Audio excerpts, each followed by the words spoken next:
Hi, everyone, and welcome back to Beyond the Dental Chair. I'm your host, Brittany Murphy, the Myohygienist, your guide to thinking outside the box, expanding your skill set, and making a bigger impact on your patient's overall health. On today's episode, we're diving into yet another game-changing topic for registered dental hygienists. How can you self-refer to yourself as a myofunctional therapist and bridge the gap between oral health and whole body wellness? If you're a dental hygienist looking to expand your scope, provide additional value to your patients, and gain more professional autonomy, then this episode is for you. Let's get started. First, let's define myofunctional therapy. What is myofunctional therapy? It's a therapeutic approach that focuses on optimizing oral and facial muscle function through neuromuscular reeducation or facilitation. That neuromuscular or that neuroplasticity component is so important when it comes to really explaining how these results are lasting for patients, because oftentimes you're going to hear people compare myofunctional therapy to almost like having a personal trainer. And we all know what happens when we stop going to the gym, right? So patients are like, well, is this something that I'm going to have to do for the rest of my life? It's that neuromuscular component. So it's that carving, that creating of new neural pathways between the brain and the muscles that is going to create those changes, okay? We're creating new habits. We're forming new patterns in the muscles by connecting the muscle and the brain. Now, this is going to include proper tongue posture. So having that full palatal seal, that tip, middle, and back of the tongue lightly suctioned in the roof of the mouth, an adequate or proper lip seal or lip competence, lips closed, dominant nasal breathing patterns, and we're going to work on optimizing chewing and swallowing patterns as well. As registered dental hygienists, we are already experts in oral health, and this makes us uniquely qualified, in my opinion, to identify and address myofunctional issues. So, by training as a myofunctional therapist, you're expanding your ability. Well, you're expanding your skill set for one, but you're also expanding your ability to improve patient outcomes, support their airway health or orthodontic outcomes, and even address sleep disordered breathing issues. So the question is, how do you integrate this into your role as an RDH and start referring patients to yourself as a myofunctional therapist? First, I want to talk about why is that self-referral so important? It's so powerful. In traditional practice, we often depend on dentists to initiate treatment plans or make those referrals. But as a myofunctional therapist, you're that specialist. You can take those proactive steps to create your own care plans for patients who you think can benefit from myofunctional therapy. You're going to be the go-to in the office. The doctor might have a patient in the chair and come in and say, this patient, they have a low tongue rest posture. They're having a tongue thrust swallowing pattern. They have an inadequate arch width. Their mentalis muscle is bunching. What can we do here? What is it that you can do? They're clenching and grinding. They're up all night. They're not sleeping through the night. And you'll be able to, say to the doctor, yes, they're going to be a good candidate for myofunctional therapy, or no, or, I really need to evaluate them first to see if they would be a good candidate for myofunctional therapy. But again, the point of that is you're going to be that go-to, you're going to be that specialist. And why does that matter to us? I think for one, professional growth, right? You're able to establish yourself as a dual expert, both in dental hygiene and myofunctional therapy, really creating a niche in your practice and honestly, probably in your area because there's not a lot of us myofunctional therapists. Think about your patient outcomes. You're providing the highest level of care by addressing root causes of oral and airway dysfunctions rather than just managing the symptoms, simply placing band-aids on them. And you're creating more autonomy. This is going to allow you to lead your own cases, collaborate with other healthcare providers as an equal partner. So, by positioning yourself as both the hygienist and the myofunctional therapist, you're really transforming how patients perceive their care and taking control of your professional trajectory, right? So it's like a twofold, good for the patients, good for you. So, what are the steps to becoming a myofunctional therapist? So, before you can refer to yourself as a myofunctional therapist, there's a few things you're going to have to do. For starters, education, right? We have to enroll in a reputable myofunctional therapy program. A certification program is one that I would recommend. So, you want to look for programs that are going to cover the foundations of oral facial myology, airway health, therapy protocols, treatment planning, sleep disordered breathing, You have to take a 28-hour introductory course before you can begin treating as a myofunctional therapist. So on the next slide, I'm going to give you a little more information about the course that I teach. Now, I'm not saying you have to take my course. There are many wonderful, wonderful courses out there. What I would suggest is doing your own research on your instructor. Make sure that you jive with them. You jive with their teaching styles, with your learning styles. I always recommend reaching out to the instructor and having a conversation. Um, that's just my personal opinion. So again, for starters, 28-hour introductory course. Practice skills. You want to start practicing everything that you're learning. Implement those basic myofunctional concepts, like we talked about that airway screener that you can implement into your hygiene appointments. Observe tongue posture, look at lip seal, look at swallowing patterns, look at the way the patient's breathing, their posture. Begin collaborating, network with other healthcare providers, whether it's ENTs, orthodontists, speech therapists, and really understand how your role is going to fit into that bigger picture of patient care so that when you are networking and you're trying to form these collaborative relationships, you know where you belong, right? Develop a workflow. Create those protocols for identifying candidates for myofunctional therapy during your routine hygiene visits. Maybe you listen to this podcast. Maybe you're able to utilize the information I gave you. Well, you know what? Now you can take that back to your hygiene team and you can help train hygiene and, head that and making sure that everybody's assessing patients for myofunctional disorders. Make sure that they're documenting findings like tongue ties, chronic mouth breathing, malocclusions, inadequate transverse width, and use that information to begin educating patients, begin having conversations with our patients. Marketing, position yourself, like I had suggested, as that dual professional. Highlight your expertise in both dental hygiene and myofunctional therapy. Use your online presence. Use, in-office materials, community outreach. Let patients know about this very unique, this very niche offering that you now have in your dental practice, or if you're going to be referring to yourself, to your private practice. So a little bit of information about my 28-hour introductory course. You do become eligible for your COM certification, Certified Oral Facial Myologist, through the IAOM. I'm actually on the board for the IAOM. I highly recommend at least taking a 28-hour introductory course that is going to make you eligible to be able to take your certification or begin your certification process. So visit our website, www.airwayhealthsolutions/Myo. Click on I'm new to Myo if you're new to Myo, or if you're an existing Myo, there's a button for that as well. We have a course, so I'm recording this for next week. So we would have started sometime next week. So February 5th, I probably would post this Thursday. So Wednesday, the first lecture would have dropped. It's an 8-week course. For 8 weeks, every Wednesday, a lecture is dropped, and we meet that following Monday from 8 to 9 p.m. Eastern Standard Time for a virtual live Q&A to really dig deeper into that week's lecture. All sessions are recorded, so do not worry if you cannot make it. And upon enrolling, you gain access to 9.5 hours of pre-learned content. The other really two great things about the course, well, I think everything's great about the course, but the two highlights that I'm going to make is the last week is case study presentation. So you're already leaving the course having started your first patient, your assessment, your evaluation, your treatment planning, your referrals, your troubleshooting, your treatment planning, progress, etc. And the other really cool thing is taking my course does make you eligible for an internship with Tooth Pillow as a virtual myofunctional therapist. So there's job opportunities immediately following completing the course. Any questions, please reach out to me. So now let's get into the practical steps of a self-referral. So first, we must identify those myofunctional issues. So during your routine hygiene appointments, look for signs of dysfunction, such as open mouth posture, resting posture, tongue thrusting, a history of orthodontic relapse, bruxism, tongue thrusts. Again, refer back to one of the first podcast episodes we did where we talked about more of what you can spot in your hygiene chair.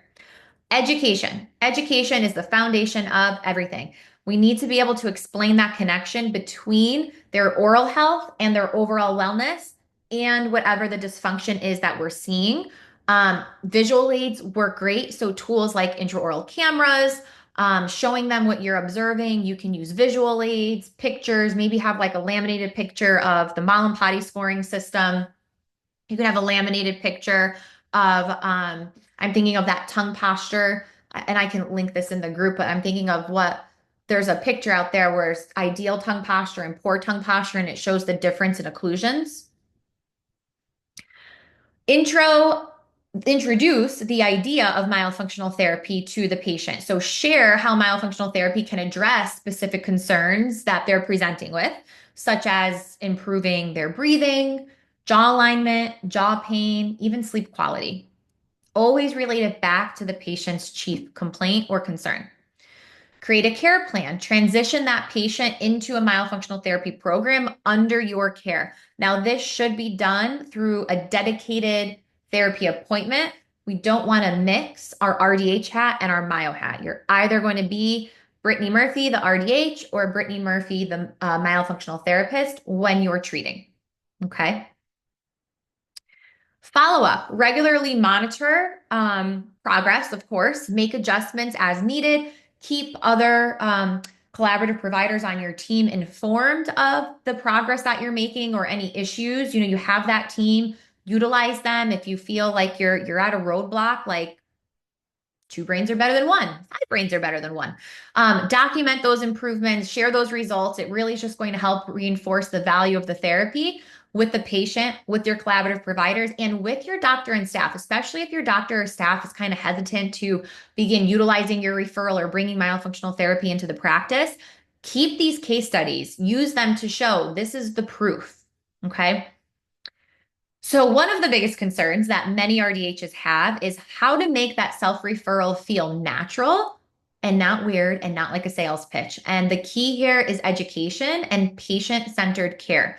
So you want to focus on their needs. You always want to tie back whatever the patient's specific concern is to their OMD or their dysfunction. So for example, if you're noticing the patient tongue thrusting or mouth breathing, explain how these habits impact their oral and their overall health. Maybe the patient's been concerned about flaring of their anterior teeth or mentioned having to hit snooze on their alarm clock multiple times each morning. Highlight those benefits of therapy rather than the service itself. So how are we going to help fix these problems for them? Be transparent. Frame the referral as part of your comprehensive care plan because guess what? That's what it is. So for instance, you can say something like, based on what I'm seeing, I believe that you could benefit from exercises and techniques to help strengthen your oral musculature and improve your breathing patterns. This is something that I specialize in, and I would love to help guide you through this therapy.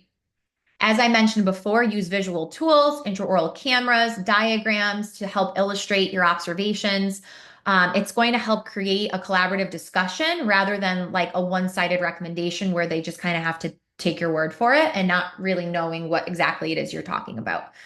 Normalize therapy. So emphasize that myofunctional therapy is a natural extension of oral health care and that they should feel that this therapy is a standard and proactive approach and not an upsell. And that is my wish for this to happen, is that it does become a standard of care.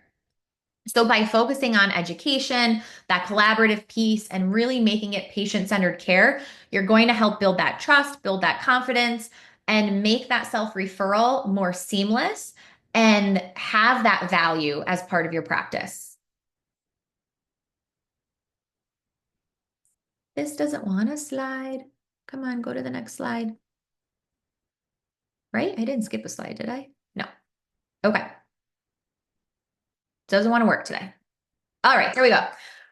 Another important aspect of that self-referral is making sure that your employer or your dentist is on board. And this is another conversation that sometimes could be a little tricky depending.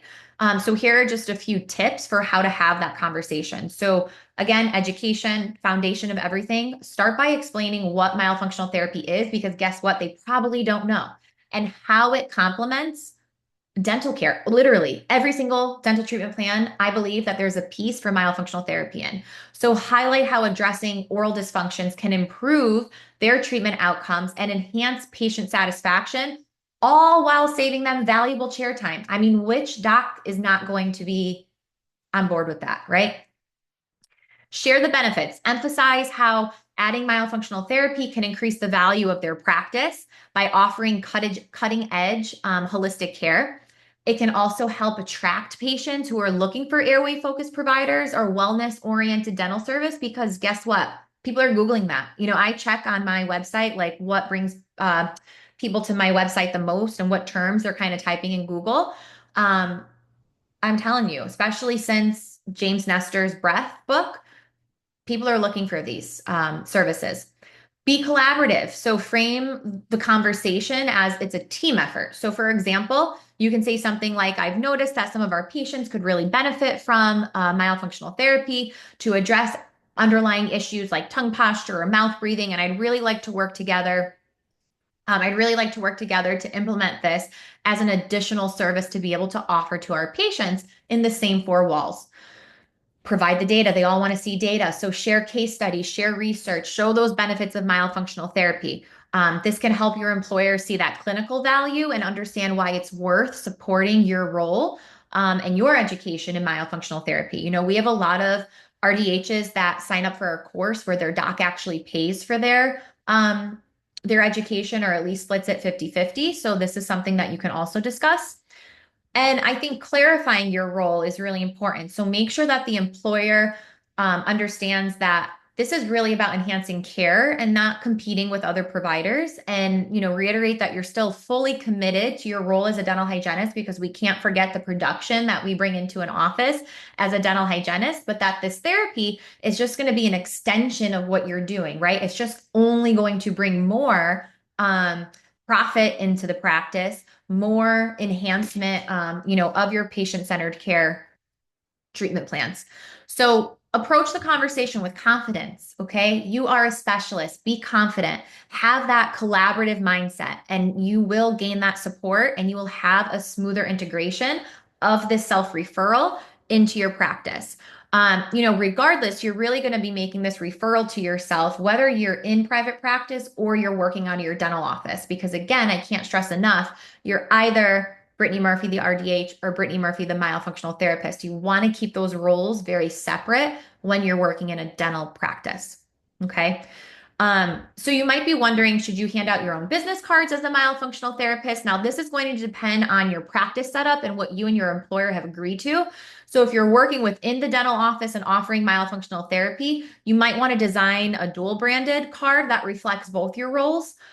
So patients aren't very confused. Again, we know to keep everything separate, but just so patients can clearly understand, like you have these two specialties. Alternatively, if you're offering therapy as an independent service, having that separate card is a great way to distinguish your role and make it easier for patients to contact you directly for those therapy appointments. So, when you're handing out your card, and you want to keep it patient-centered, so you can say something like, if you have any questions about the therapy or you want to discuss anything that, we brought up in today's appointment, or you want to schedule, some dedicated sessions and evaluation, please feel free to reach out, use the contact information on this card, and I'd be more than happy to help get you started. And this helps to keep that interaction professional and focused on patient care. Now, it's very important that we always acknowledge any challenges that you might face when self-referring as a myofunctional therapist. So, patient understanding. A lot of patients aren't going to be familiar with what myofunctional therapy even is. So, you're going to have to invest time in education and communication. And I know that some practices do offer webinars for that for patients. Maybe you brought it up in their hygiene appointment, but you didn't have all the time in the world to talk about it. You can host like once a month a webinar on dysfunction and how we can kind of tie in oral health, muscle dysfunction, and overall health for these patients. Practice buy-in. If you work in that dental practice, you might need to discuss and align with your dentist or your employer about offering these services. Okay, that can be a challenge. We just discussed some steps to help make that a little bit more seamless. Time management, balancing your hygiene appointments and therapy sessions can be challenging. Again, we are big producers as registered dental hygienists, but I promise you, integrating these services into your practice, having a myofunctional therapist on board, they are going to see that increase in practice value. But it's important to create that clear schedule and workflow so that you can manage both roles efficiently and you don't feel like you're flip-flopping back and forth. Like you shouldn't be, in a scaling and root planning appointment and jumping into another room to give somebody their thoughts on that patient and their dysfunction. No, that patient should be getting dedicated time set aside with you for you to properly assess and evaluate. So with anything, the key is always persistence, confidence, and I really should have started that with education. So education, confidence, and then persistence, I'm going to say. You're not only benefiting your patients, but you're also elevating your profession as an RDH. Now, becoming a myofunctional therapist as a registered dental hygienist, I believe, can be one of the most empowering steps that you can take for your career. Looking beyond the teeth, you're transforming lives by addressing root causes of oral and airway dysfunctions. And remember that self-referral, it's not just about autonomy, it's about creating better outcomes for our patients and positioning ourselves as leaders in the field so that we can make an impact years and years and years down the line, right? The more we can get this message out, the more hygienists we can get screening for airway issues, the more lives we can change. So thank you for tuning in to this episode of Beyond the Dental Chair. And if you're ready to take your career to the next level, please join my private Facebook group, the Myo Hygienist, for more tips, resources, and just really a supportive community of like-minded professionals. As always, please reach out with any questions or topic suggestions. If you found the episode helpful, please don't forget to share with your colleagues and leave a review wherever you're listening. And until next time, let's keep thinking beyond the dental chair. Take care and keep inspiring.